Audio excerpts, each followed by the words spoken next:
ya, masih tetap semangat, masih tetap mengerjakan tugas-tugas kita. Di hari siang ini saya selaku host di sini akan membawakan acara kita yang berlangsung dari jam 11 sampai dengan jam 11.30 ya.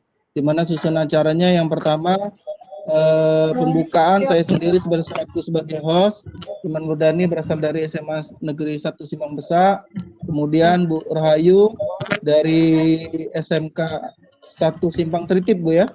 Tidak tahu Ibu. Kemudian Silvia selaku presenter ya, yang akan membawakan materi pada kesempatan yang ini ya.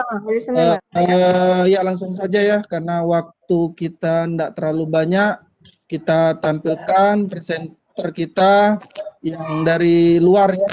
Sangat susah mengundang Ibu Silvia ya untuk hadir di forum kita. Beliau sudah hadir di forum kita ya. Saya persilakan Bu Silvia untuk mengisi materi pada kesempatan yang berbahagia ini. Oke, sebelumnya saya serahkan dulu deh di moderator, nggak enak saya melangkah. Silakan Bu Rahayu. Ya, terima kasih Pak Imam, terima kasih Bu Sylvia, terima kasih teman-teman yang sudah bergabung hari ini. Hari ini ada presentasi dari grup A, dari kelompok yang dibawahi ketuanya adalah Ibu Siti Hawa dari SMA Negeri 1 Bali. Bersama kita sudah ada hostnya Bapak Imam Nurdani dari SMA 1 Simpang Besak, SMA 1 Simpang Besak Belitung. Kemudian moderatornya adalah saya Rahayu Retnaningsih dari SMK Negeri 1 Simakatis, dan presenternya adalah Ibu Sylvia SM dari SMK Negeri 1 Mendo Barat. Jadi kali ini yang jadi presenternya adalah Ibu Sylvia. Ibu Sylvia hari ini akan membawakan materi tentang pemrograman dasar, Prokdas kalau di sekolah saya, dengan alur logika, dengan materi alur logika.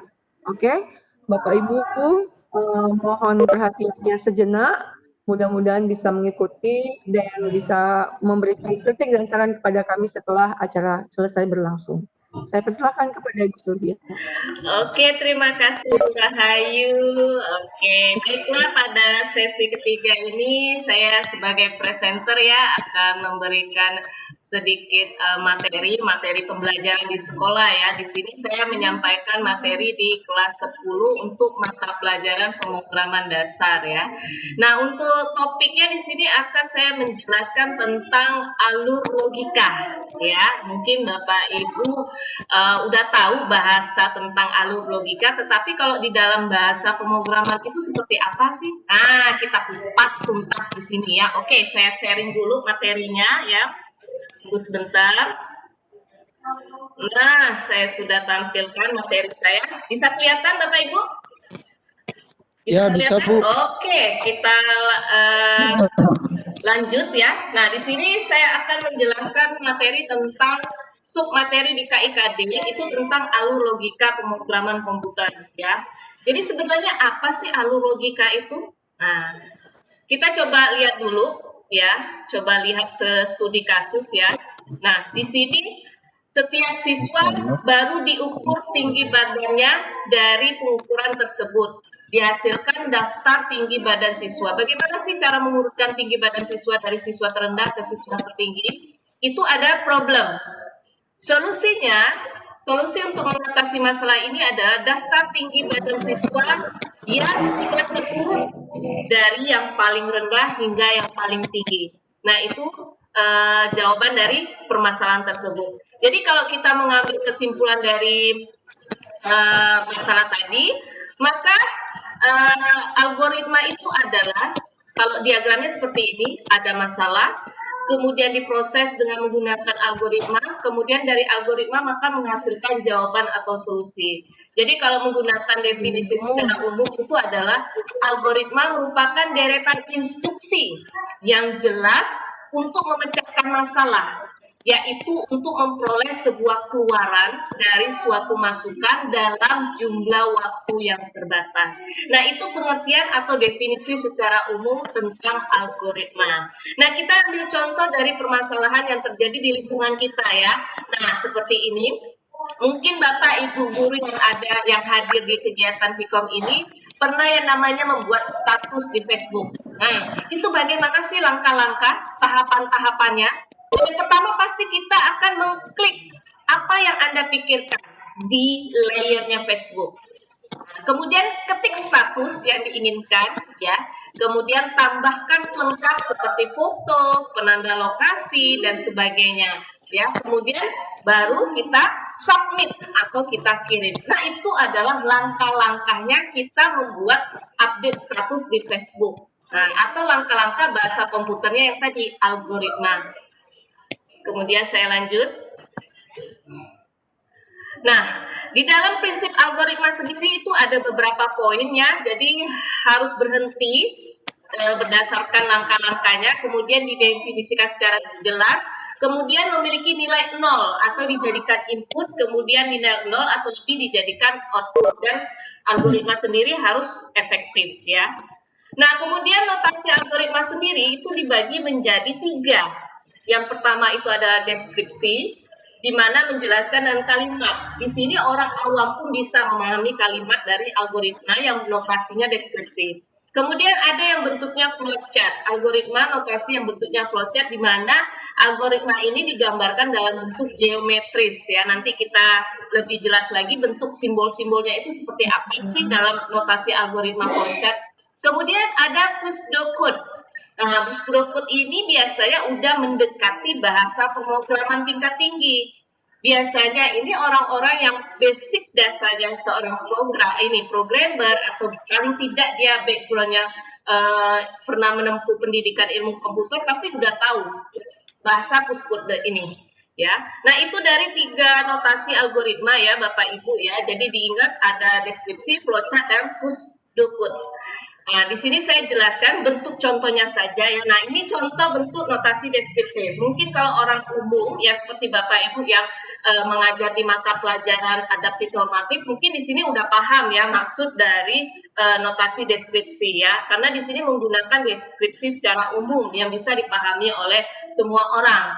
Nah, kemudian ini bentuk notasi flowchart Bapak Ibu. Jadi ada simbol-simbol yang mewakili dari setiap kegiatan yang akan kita lakukan tahapan-tahapannya ya. Seperti contoh di slide saya itu ada proses, itu adalah bentuknya segi 4, kemudian ada bentuknya layar-layar, itu adalah decision. Biasanya studi kasus ini adalah kondisi. Nah, kondisi misalnya if, kalau misalnya Bapak Ibu pernah belajar di Excel itu ada formula yang namanya if. Nah, itu biasanya menggunakan bentuk layang-layang seperti ini. Kemudian ada bentuknya jajaran genjang ya. Jadi jajaran genjang di sini berfungsi sebagai input outputnya.